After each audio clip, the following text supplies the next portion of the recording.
You are not under arrest.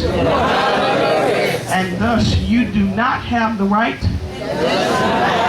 to remain silent. You ought to just find another neighbor and say, neighbor, you are not under arrest. And thus you do not have the right to remain silent. That was not the right neighbor. You might as well find another one. Say, neighbor, you are not under arrest. And thus you do not have the right to remain silent. If you serve the God I serve, you might as well lift him. If you serve the God I serve, that is the one and true and living God, I need about 10 people to give him glory. Can I get about 11 people to give him glory? I wish I had about 12 people to give him glory. You do know that God is worthy of your praise. Not only do you have a right to give him praise, but you ought to have a reason to give him praise. Not only should you have a reason to give him praise, but you ought to be smart enough to recognize you have room to give him praise. And I just don't think it makes sense to come to church and not give him praise. And I wish I had about 5 more people to just take a moment, disregard the program, and give him the praise he's worthy. He's worthy of our praise. He's worthy. He's worthy.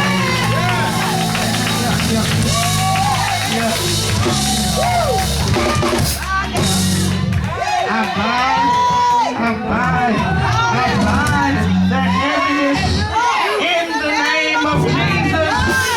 We will bless God in this house. If it ain't but 5 of us, we will bless God in this house.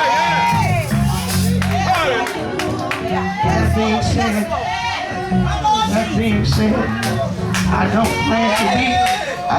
plan to be before you long, but if you know me, you know that if you say amen, I will preach. And if you know me, you know that if you don't say a word, I will preach. The word will go forth. Tonight with exhortation, I ask that you open your Bibles to your Old Testament. 66 books in the Bible. We'll deal from the 10th, that being 2 Samuel.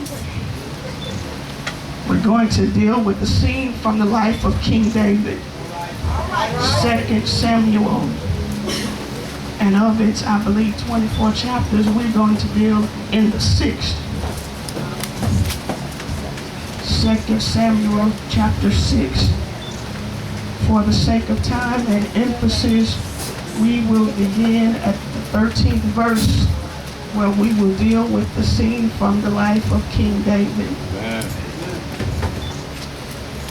And it reads, and I am not reading for the King James Version, bear with me. Verse 13.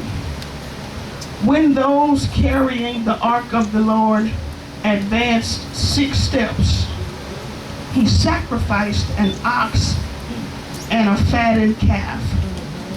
They turned up. David was dancing with all his might before the Lord, wearing a linen ephod. He and the whole house of Israel were bringing up the ark of the Lord with shouts and the sound of ram's horn. As the ark of the Lord was entering the city of David, Saul's daughter Michal looked down from the window and saw King David leaping and dancing before the Lord, and she despised him in her heart. Let's skip down to verse 20. After this praise session, when David returned home, watch this, to bless his household, Saul's daughter, his wife, Michal, came out to meet him. How the king of Israel honored himself today, she said. He exposed himself today in the sight of the slave girls of his subjects, like a vulgar person would expose himself.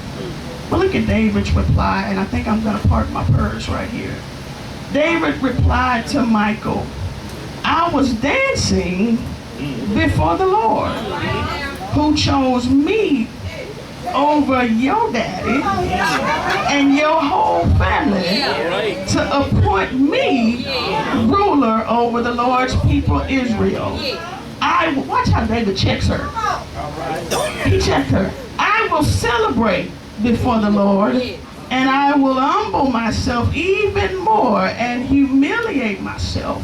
I will be honored by the slave girls you spoke of.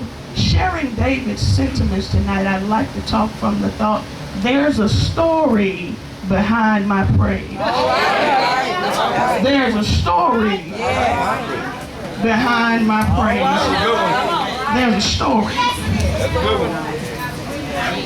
There's a story behind my praise. It's not something that I do for cardio. It's not something I do because the musician is in my favorite key. It's not something I do out of habit, but there's a story behind my praise. Texas classroom. First grade. Teacher is preparing to teach her first year of school. And in professional development, she was advised by her superiors, read each student's file. Read each student's file before the first day of school. She, just like me and many of my other colleagues, disregarded this information. She moved forward with the thought that I'll learn them as the school year goes on. First day of school rolls around, first grade classroom. First day of school rolls around, that first year teacher walks into her classroom. Before she knows it, there's a student running around in circles. We'll call him Jerome.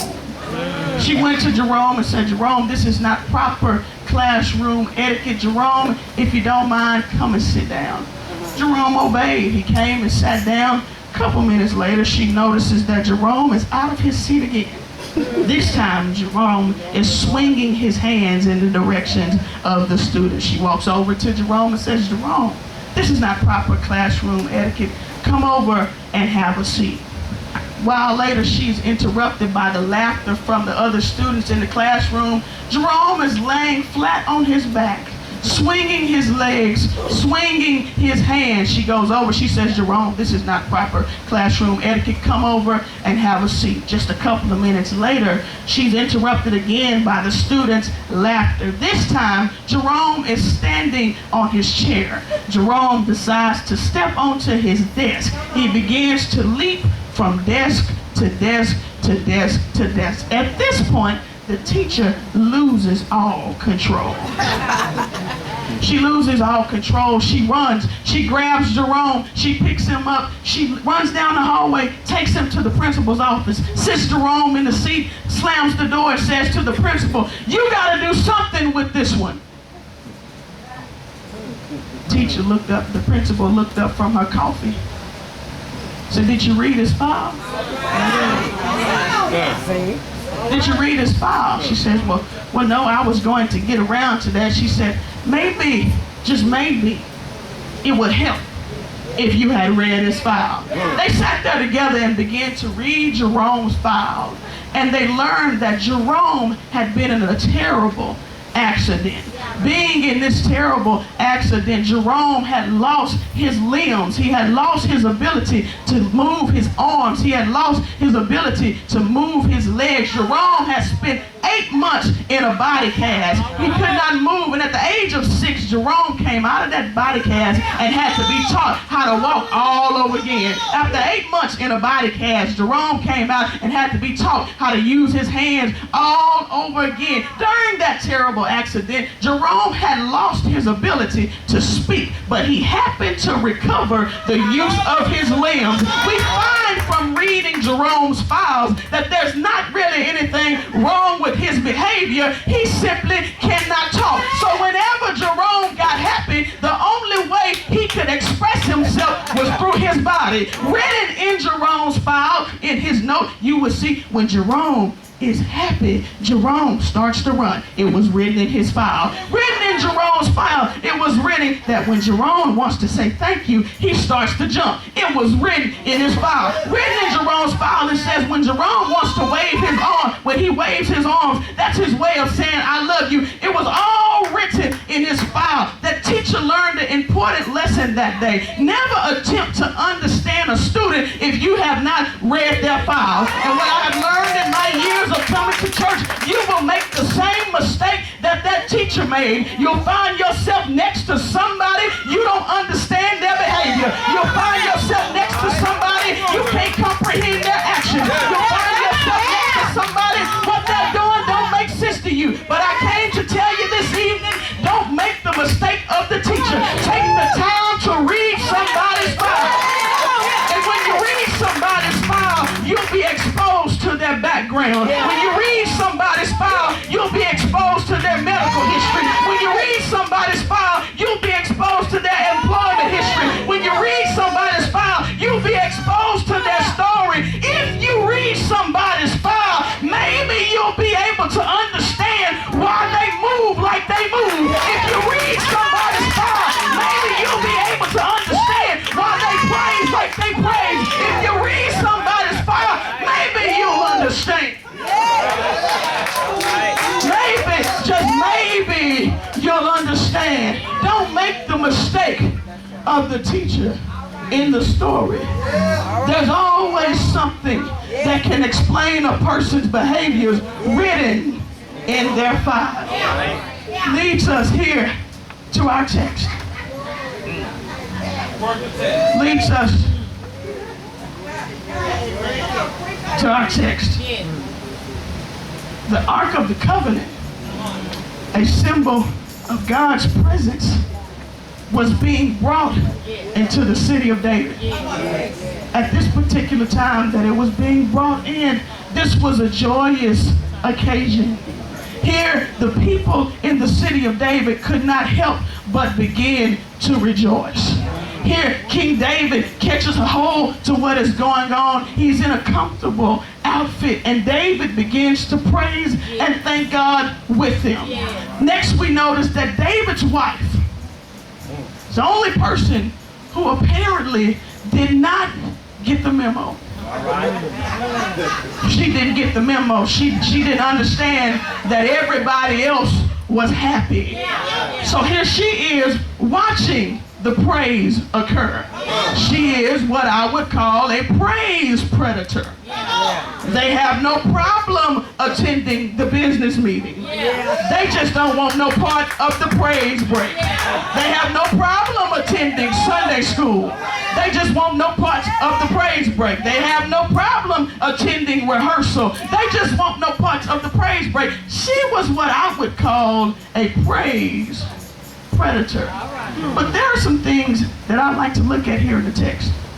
We're quick to talk about David dancing. But let's look at the circumstances that David danced under. The jewels of our text is not that David danced, but the jewels of the text are the circumstances that David danced under. I started asking God, why is it that David's wife had an issue with David dancing? Let's look at the circumstances that David praised under. The first thing that the text reveals to us, that we're now discussing King David. It was expected that a king would act a certain way.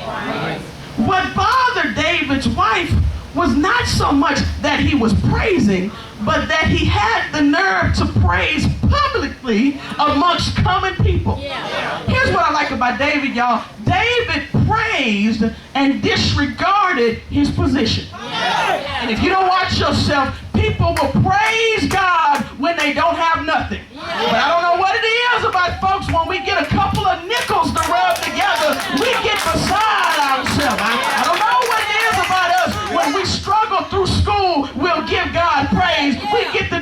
and we get beside ourselves. When we're preaching, we'll give God some praise. We start pastoring, we get beside ourselves sometimes. And what I like about David in the text is that David disregarded his position and began to give God praise. He disregarded the people and began to give God praise. Michael's issue was that David, a king, was dancing publicly. She did not feel like that should be the behavior of a king. Not only that, but David, according to the text, was dressed in a linen ephod. That was something that was worn by a priest or Samuel when he was a child, but not by a king.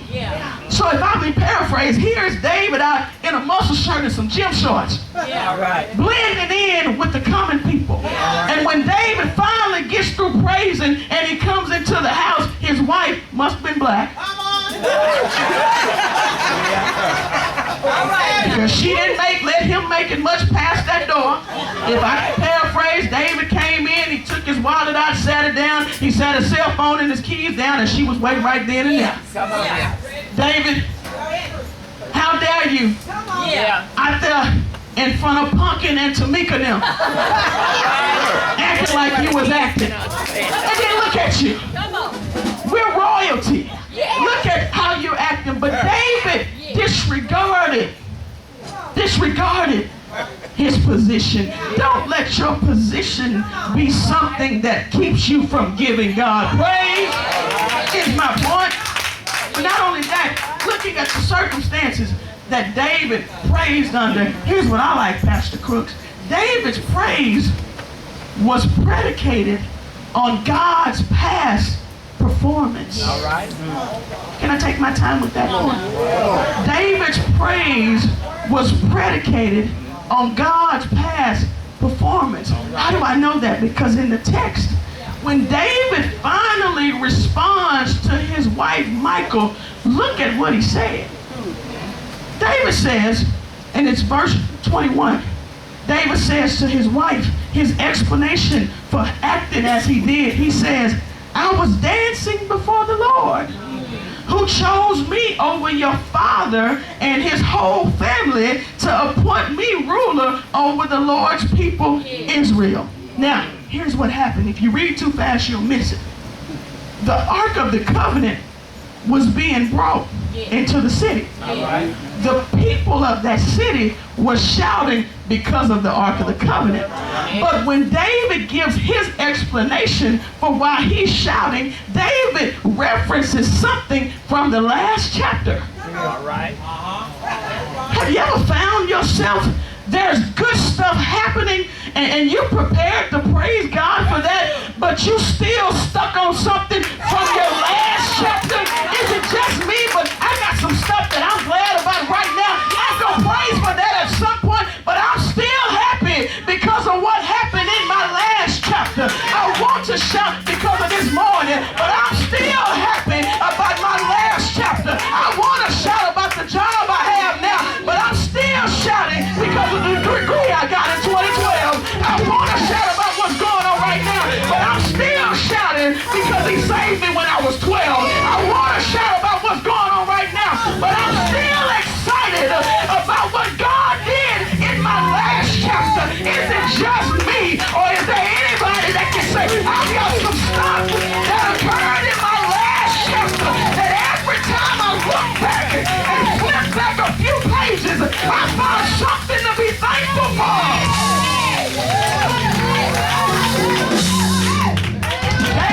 David references something in his last chapter. Now let me be clear. I'm not saying David wasn't happy about the Ark of the Covenant being returned. I'm saying David said, hold on, I'll shout for that in a minute. But boo, if you really want to know why I'm happy, when I flip back the pages in my story, there's some stuff that God already did for me that makes me happy. That makes me happy. You ought to ask somebody, are you happy about your last chapter? Is there some stuff in your life that you're still praising for? Is there some... Y'all, we at church. I said, is there some stuff in your life that you're still happy about? It's in my last chapter, but I'm still celebrating it right now. Not only that, David's praise was publicly. He disregarded his position. David's praise was predicated on God's past performance. But not only that, I like the fact that David's praise was personal and persistent. You know what I've learned? When you give God praise, if it's dependent on when other folks move, you might not ever get a chance to give him praise. That's why your praise has to be